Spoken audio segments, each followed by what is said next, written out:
What's up, party people? Man, the internet is undefeated, huh? I'll give this friendly reminder to some of my friends out there that you can't believe everything you read, see, or hear on the internet. Especially when they're all lies. No proof, just made up lies. So I'm gonna take this opportunity to issue my one and only advisory. If you have a platform and you have content with my name attached to lies, take it down now. And to those that started the rumor, that started the lies and then continued to spread the lies, I dare you not to take it down. I dare you to repeat a lie. You're not going to defame my name. Of course, the lawyers are in action. Of course, the lawyers are in motion and are motivated.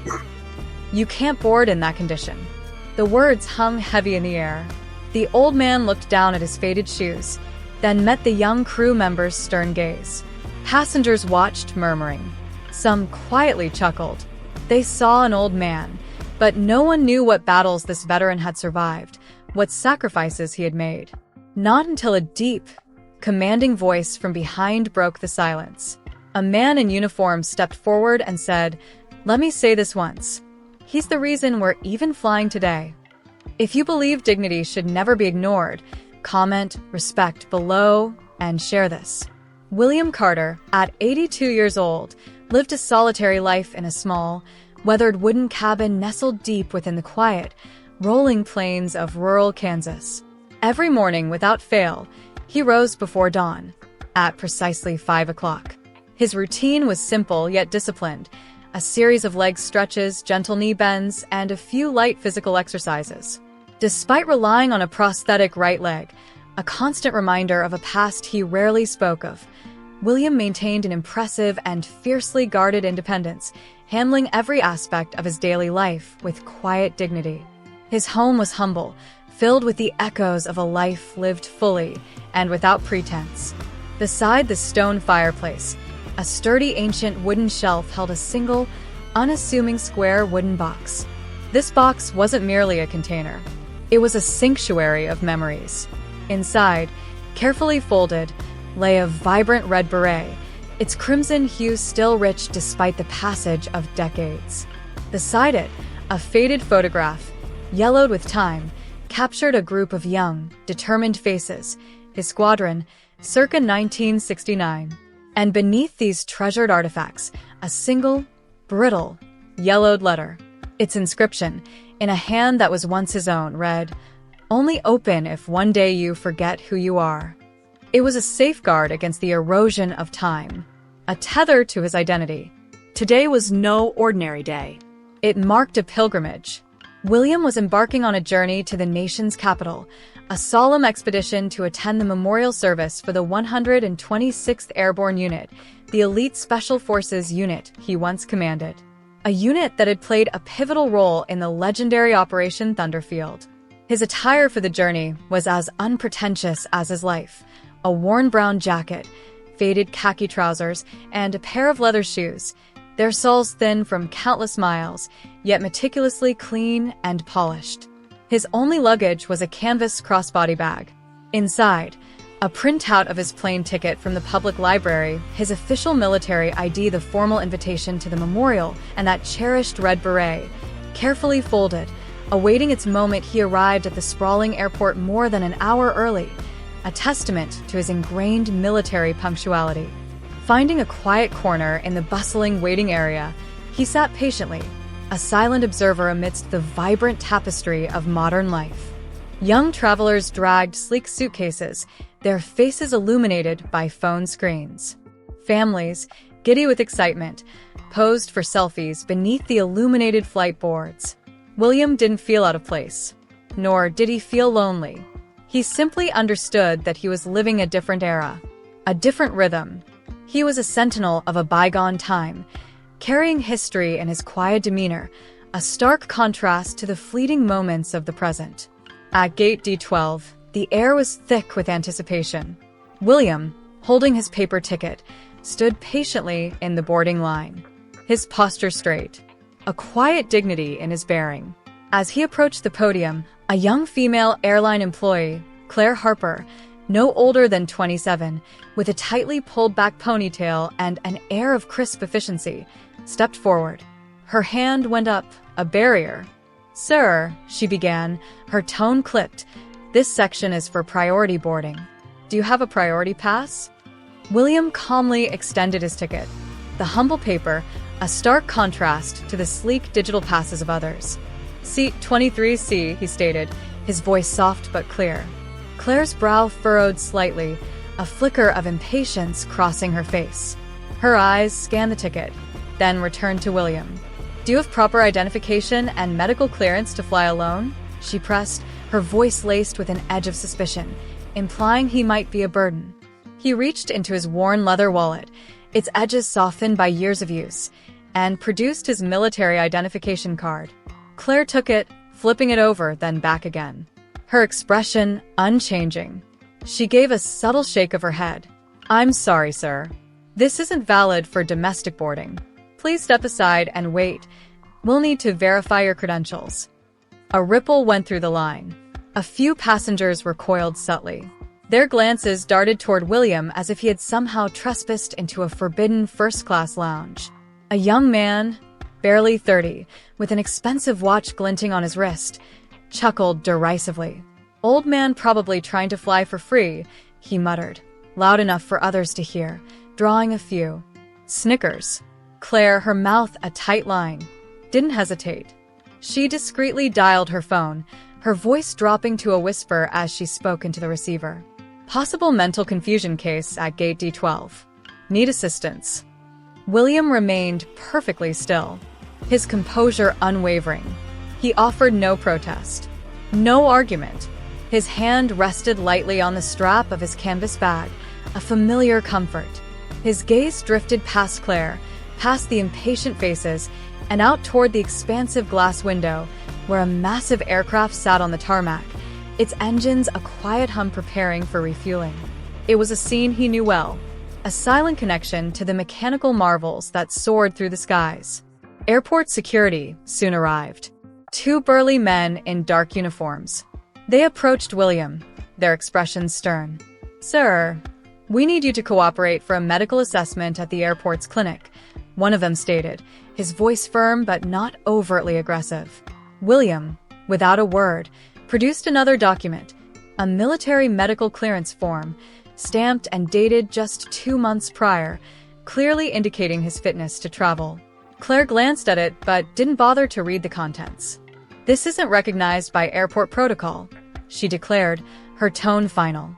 Then, with an almost imperceptible tug, she snatched William's canvas bag from his shoulder, startling him.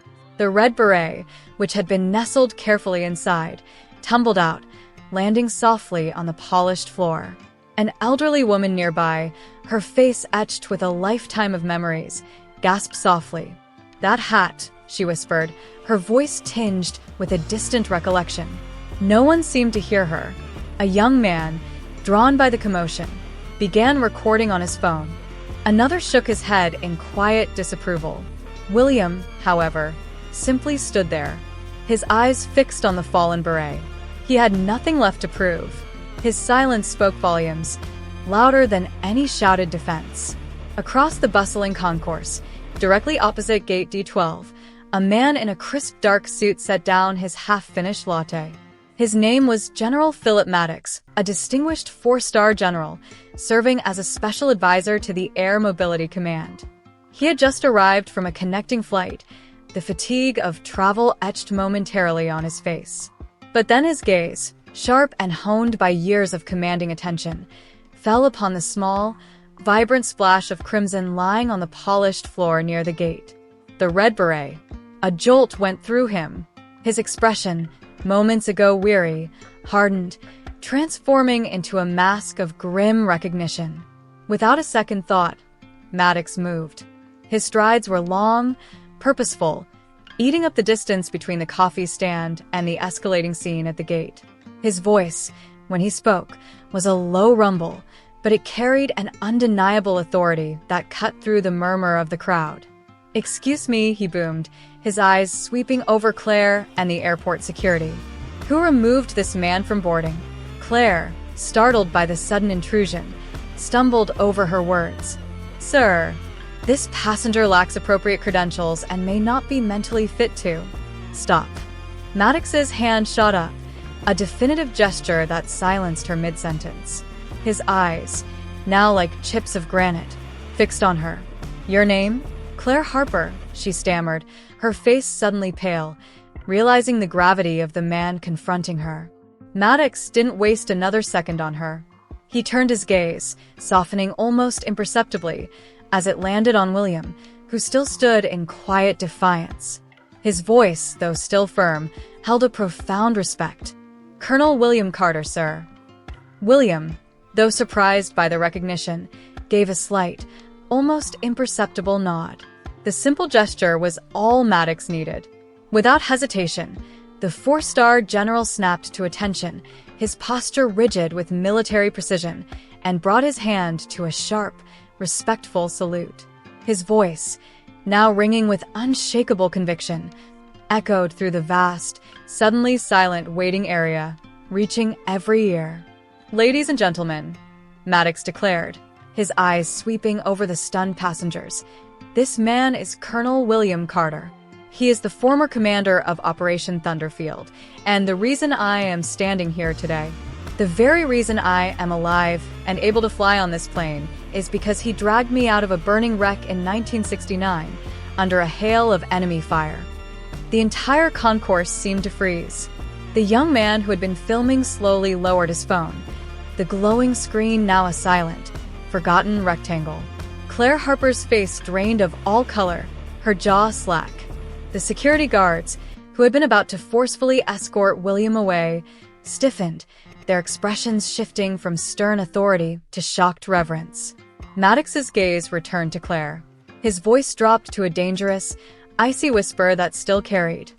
"I order you, open the gate for him, and pray you live long enough to understand what true honor looks like." A young soldier, no older than 20, wearing a large backpack and seemingly on leave, who had been standing nearby, instantly snapped to attention, his hand flying to a crisp salute, tears welling in his eyes. An older passenger, a man with a weathered face and a baseball cap pulled low, slowly removed his hat, bowing his head in silent respect. The collective gaze of the crowd was now solely on William Carter, a living legend, suddenly unveiled. Maddox then bent down, carefully retrieved the red beret from the floor, its vibrant color seeming even more poignant now, and gently placed it into William's hand, giving it a light, reassuring squeeze. His voice, thick with genuine emotion, was for William alone. "My deepest apologies for the delay, Commander." The smell of earth, sweat, and gunpowder. The quiet hum of the airport faded into the terrifying symphony of war, the rhythmic thud of rotor blades overhead, the crackle of distant automatic fire, and the deafening percussive roar of mortar rounds exploding too close for comfort. He was there again, a younger, leaner William than Colonel Carter, leading his unit, the 126th Airborne, through the dense, unforgiving foliage of Operation Thunderfield. This was no ordinary mission. It was a desperate surgical strike to extract vital intelligence from an enemy stronghold deep behind enemy lines. Every step was fraught with peril. Every shadow, a potential ambush. The ambush, when it came, was swift and brutal. A sudden, terrifying explosion, a blinding flash, and the world dissolved into chaos. Trees splintered, dirt and shrapnel rained down. He saw his men scattering, returning fire, their faces grim, focused. That's when he saw him, Lieutenant Philip Maddox, then a fresh-faced officer, barely out of West Point, caught in the inferno. Maddox's transport was a burning wreck, twisted metal spitting fire, black smoke billowing into the already suffocating air. William didn't hesitate. He barked orders, his voice a steadying force amidst the pandemonium, directing his men to lay down suppressing fire. He moved, a blur of calculated movements through the chaos, dodging incoming rounds, the heat of the burning wreckage searing his skin. He reached Maddox, who lay pinned, his legs shattered, his face streaked with soot and blood, eyes wide with pain and shock. "Colonel," Maddox gasped, his voice weak. "Leave me, get out." But leaving a man behind was not in William Carter's code. It never had been.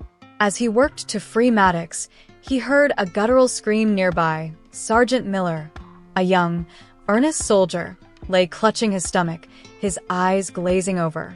William knelt, ignoring the explosions that rocked the ground around them. Miller clutched William's arm, his breath ragged. "Promise me, Colonel," he choked out. "Promise me you'll make sure we were worth it. Promise you won't let them forget." William looked into the dying man's eyes, a silent vow passing between them. "I promise, Sergeant," he said, his voice raw. With superhuman effort, William managed to free Maddox from the wreckage, slinging the younger officer over his uninjured shoulder. Bullets whizzed past, tearing through the leaves around them. The decision was agonizing, but clear.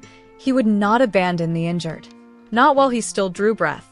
He dragged Maddox through the dense undergrowth, every step a Herculean effort, his own reserves of strength pushed beyond their limits. He shielded Maddox with his own body as they crawled through muddy trenches, the constant threat of enemy fire a relentless companion. They made it, barely, to the extraction point. Maddox was loaded onto the evacuation chopper, his eyes full of gratitude, his lips moving in silent thanks. As the chopper lifted off, William felt a searing pain in his side, a belated fragment of shrapnel, a cruel parting gift from the battlefield. He crumpled, the world blurring around him. The wound was severe, not life-threatening, but enough to mark the end of his active service. He recovered, but quietly. There were no parades, no grand ceremonies. He chose to retire, to fade into the quiet anonymity of civilian life. His red beret folded away, his stories untold. He never spoke of the operations, the sacrifices, or the promise he made to Sergeant Miller. He simply returned to Kansas, carrying his memories, a silent warrior in a world that quickly moved on. He never sought recognition. He just lived, a testament to a duty fulfilled, a promise kept, and a life quietly, profoundly led. The echoes of General Maddox's booming words resonated through the stunned silence of the concourse, quickly giving way to a wave of profound reverence. One by one, then in a collective motion, the passengers at Gate D12 rose to their feet. A few, initially tentative, began to clap softly, a slow-building crescendo of respect that filled the vast hall. The airport security guards, who moments ago had been poised to enforce protocol, now stood with bowed heads, their faces reflecting a deep sense of humility. Claire Harper, her face still stark white, stammered out a series of disjointed apologies to William, her professional composure shattered by the sudden, overwhelming weight of her misjudgment. William, however, harbored no resentment. He simply raised a hand, a gentle gesture of dismissal. His voice, calm and clear despite the sudden whirlwind of attention, cut through the buzzing air. "I just want to get where I'm going. On time." His priority was still rooted in the simple mission of attending the memorial. The entire flight, usually a rigid machine of schedules and tight deadlines, was delayed by 20 minutes. Not due to a mechanical issue, but because the crew needed to meticulously rearrange the seating plan. William was no longer just a passenger with a ticket. He was a living symbol. He was invited to sit in the very first row, not because he requested it, nor even subtly hinted at it. It was General Maddox who, with quiet but firm insistence, addressed the flight crew. That's the only place suitable for him. He earned that seat. As William, with his characteristic quiet dignity, walked down the aisle toward the front of the plane, a spontaneous ripple of applause, soft yet heartfelt, broke out among the passengers already seated. Each clap was a whispered thank you, a recognition of an untold story. A small boy, perhaps no older than 5, pointed a chubby finger at William's now visible red beret, perched proudly on his head. His voice, clear and innocent, cut through the quiet reverence. "Mommy, I want to be a man like that when I grow up." His eyes were wide with admiration, capturing the essence of the moment.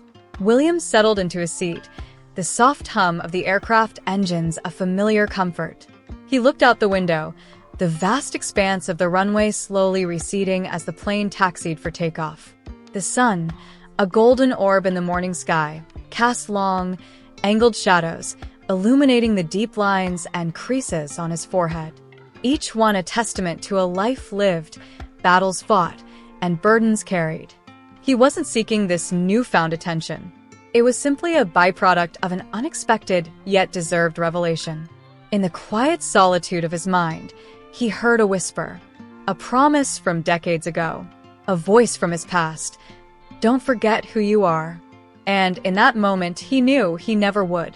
Just one day later, the raw, unedited video footage captured by an anonymous passenger exploded across social media platforms. It was shared, retweeted, and reposted countless times, quickly accumulating millions of views. The title,